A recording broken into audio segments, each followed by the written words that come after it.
ketika itu muncul gitu, kita nganggap kan itu seperti dongeng. Bukan buat seperti wahyu. Masa malaikat katanya diusir, malaikat dikirimi surat, ini apa ini saya bilang. Jadi agama tuh menjadi dongeng akhirnya. Saya percaya pada mukjizat, pada karomah, tapi enggak kayak gitu juga gitu. Yang cerita-cerita Habib. Nah, ketika ini muncul kan Rhoma Irama dituding-tuding oleh seorang Habib. Rhoma Irama, kamu fitnah, tunjukkan siapa yang bilang gitu. Kan kemudian muncul semua nih, ngomong ini ngomong ini ngomong ini, ada yang macam-macam bahwa satu kaki Habib itu lebih tinggi, lebih mulia dari 70 kepala kiai. Kan gitu, itu kan penghinaan betul. Kalau orang tidak terhina dengan ini, saya kira tidak, rasa kebangsaannya rendah. Bahwa satu kaki Habib itu lebih tinggi, lebih mulia dari 70 kepala kiai. Kan gitu, itu kan penghinaan betul. Kalau orang tidak terhina dengan ini, saya kira tidak, rasa kebangsaannya rendah. Nah, tapi intinya kan begini saja. Apa sih sebetulnya yang melatar belakangi Profesor berkirim surat cinta via Raden Haji Rhoma Irama yang dibawa oleh Gus Isnabarawi itu? Yang pertama kali masalah nasionalisme saya ya, rasa kebanggaan saya terhadap Indonesia itu ternodai oleh sikap-sikap beberapa habaib, tidak semua habaib. Saya punya banyak teman habaib juga yang sampai sekarang masih silaturahim. Tapi ada beberapa habaib yang membuat hal-hal yang bagi saya menodai kemuliaan leluhur saya juga. Saya harus anggap leluhur saya, bangsa Indonesia itu mulia, tidak kalah mulianya dengan habaib. Dan ini yang mendirikan Indonesia. Nah, rasa kebangsaan saya itu ternodai ketika muncul berita-berita yang terakhir ini. Saya ingin katakan dulu Kiai ya, bahwa bagi saya sendiri berdasar histori masuknya habaib, yang baik yang masuk baru abad ke 19 maupun yang masuk sebelumnya, bagi saya sendiri apakah mereka itu turunan Nabi atau tidak, itu bagi saya enggak terlalu penting ya. Bagi saya sendiri apakah mereka itu turunan Nabi atau tidak, itu bagi saya enggak terlalu penting ya. Ba'lawi kalau bagi saya bukan gitu ya, bukan turunan Nabi karena dari filologi jelas ya.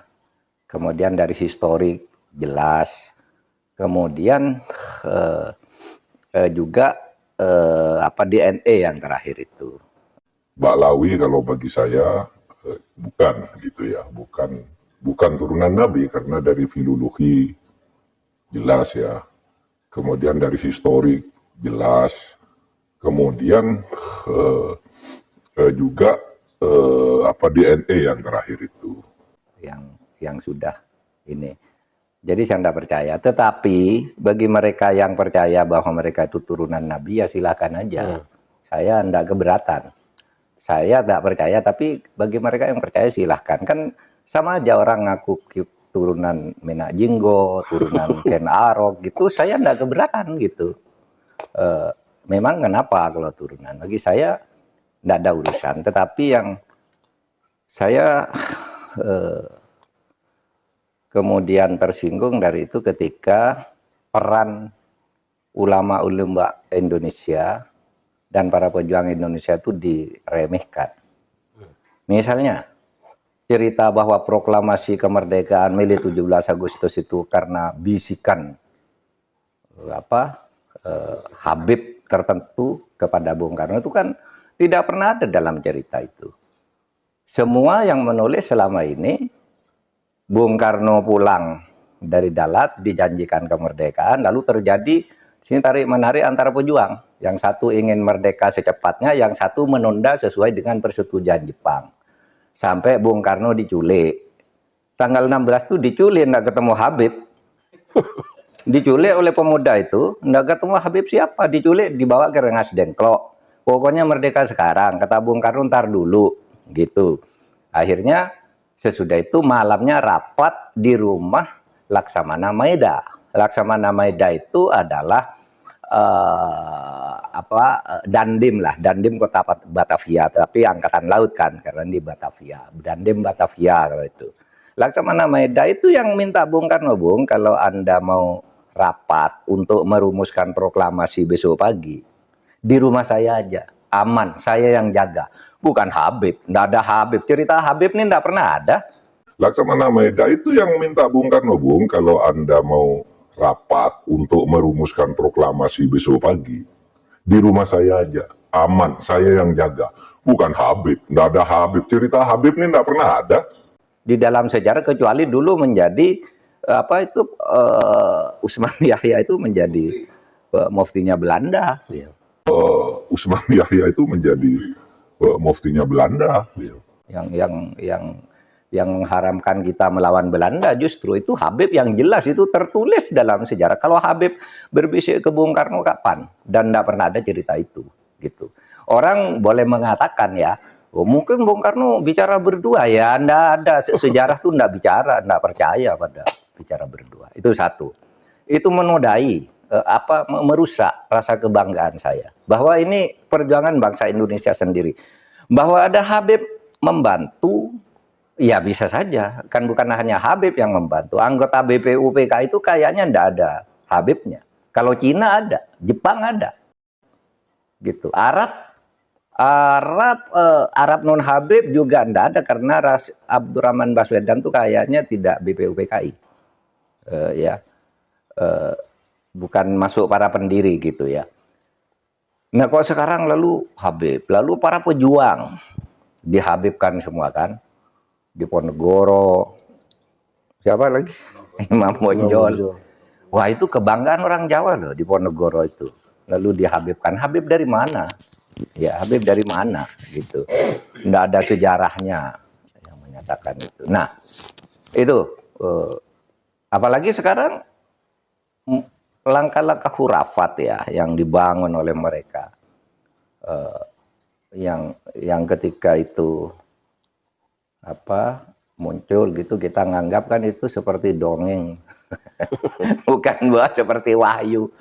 Masa malaikat katanya diusir, malaikat dikirimi surat, ini apa ini saya bilang. Jadi agama tuh menjadi dongeng akhirnya. Saya percaya pada mukjizat, pada karomah, tapi enggak kayak gitu juga gitu. Yang cerita-cerita Habib. Nah, ketika ini muncul kan Rumah Irama dituding-tuding oleh seorang Habib. Rumah Irama, kamu fitnah, tunjukkan siapa yang bilang gitu. Kan kemudian muncul semua nih, ngomong ini ngomong ini ngomong ini, ada yang macam-macam bahwa satu kaki Habib itu lebih tinggi, lebih mulia dari 70 kepala kiai. Kan gitu, itu kan penghinaan betul. Kalau orang tidak terhina dengan ini, saya kira tidak, rasa kebangsaannya rendah. Bahwa satu kaki Habib itu lebih tinggi, lebih mulia dari 70 kepala kiai. Kan gitu, itu kan penghinaan betul. Kalau orang tidak terhina dengan ini, saya kira tidak, rasa kebangsaannya rendah. Karena itu dinyatakan, harusnya ditegur lah oleh kelompok habaibnya sendiri. Ada yang bilang juga Habib itu meskipun mabuk, berzina, itu jangan dimarahi. Karena kalau Habib itu pasti masuk surga. Aduh, dari mana? Nah kalau gitu, dan ini tidak ada yang menjawab bahwa ini tidak benar gitu, tidak ada Habib yang menjawab gitu. Bahwa ini loh yang dikatakan, tidak ada tuh yang menjawab. Hanya berkekeh aja bahwa Habib itu berperan di Indonesia, Habib itu wali, Habib macam-macam gitu. Nah oleh sebab itu, bagi saya ya silakan, Anda keturunan Ba'lawi gitu kan, ya silakan. Saya keturunan Mahmudin gitu, ya kan sama aja. Anda keturunan Minak Jinggo, tidak apa-apa, Minak Jinggo juga. Bagi saya sama aja Minak Jinggo atau Ba'lawi gitu. Bagi saya sama aja Minak Jinggo atau Ba'lawi gitu. Kenarok gitu. Artinya mereka ini mempunyai kedudukan yang sama di depan hukum dan pemerintahan. Nah yang khurafat-khurafat itu menurut saya harus diakhiri sekarang. Karena menimbulkan fitnah kan. Fitnahnya apa? Misalnya itu mendirikan kuburan-kuburan tuh karena si Habib itu yang dirikan kuburan-kuburan itu sebelumnya pernah berfatwa bahwa Habib itu meskipun sudah mati mendatangkan uang. Kan gitu kan. Itu kan fatwanya waktu itu agar orang menyembah. Lah, kok ujung-ujungnya lalu membuat kuburan agar orang bersedekah di situ? Kan enggak benar. Orang bersedekah agar ini dianggap Habib keramat. Ada di daerah Jawa Timur itu ada kuburan korban PKI tahun 65. Dulu disebut Sayyid, Y gitu kalau Jawa Timur kan Y gitu. Enggak ada yang peduli. Lalu tiba-tiba beberapa tahun terakhir ini itu dibangun di sini, dibangun Habib ini, orang berbondong-bondong. Kenapa ini siapa? Enggak jelas kan? Nah, yang begitu itu membodohi bangsa Indonesia. Tapi saya ya hormat aja pada Habib-Habib seperti saya menghormati orang lain gitu. Karena kedudukannya bagi saya di depan hukum dan pemerintahan sama aja. Gitu. Kiai. Ya, jelas ya. Jadi beliau punya dua kesimpulan. Yang pertama, semua manusia sama. Ya. Mau Bani Menak Jinggo, mau Bani Ken Aro, Ken Dedes, apa yang lainnya lah, atau Bani Toshiba misalnya, gitu. Sama saja. Yang kedua bahwa beliau tidak terima, tidak terima kalau leluhurnya itu dihinakan, menganggap bahwa leluhur bangsa Indonesia ini tidak berjuang. Ya. Seakan-akan kuburan-kuburan para pejuang pahlawan itu nggak ada nilainya. Justru orang yang selama ini dianggap sebagai pro kepada penjajah kok malah dipahlawankan. Mungkin itu Prof. Iya, iya.